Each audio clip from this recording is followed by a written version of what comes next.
Hello, thank you for meeting me today. I am here to take you up on your offer to discuss the wills, trusts, and estates examination. Yes. You received a 69 out of 100. Just barely missed the cutoff for a C. I didn't perform nearly as well as I had anticipated. Can you perhaps explain which questions I had the most difficulty with?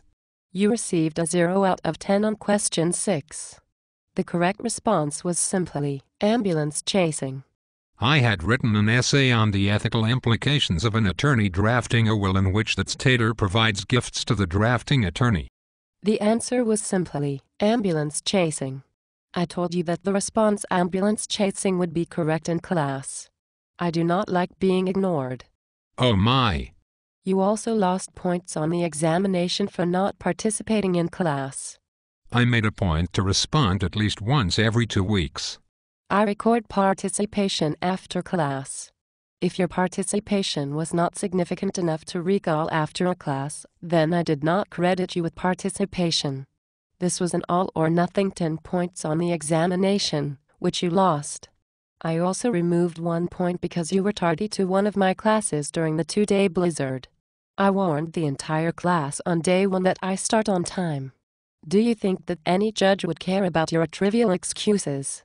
You were 3 minutes late and your client would have sued you for malpractice. You were lucky I did not reduce your score by more than 1 point. I was flying to Europe last week and was not allowed to bring my cigar cutter on the plane. I had a 15-minute argument with the transportation security officer. I won the argument. It is difficult to be so intellectually superior all of the time. I would like to continue to discuss the examination. We already discussed it. I have other students here waiting. You cannot argue about the examination anymore. You have only addressed 21 points. You said I missed 31. No. The examination is worth 100 points, but nobody can attain a perfect score. So I start every student with 90 points, then subtract points from there. I have selected 3 of your peers based on the gratuitous gifts that their parents have made to the law school. They received the few extra points to fill the 3 A's needed to meet the law school requirement that we have a true bell curve. My final question then relates to the bar examination. I am curious if the topic of trusts is thoroughly covered on the bar examination.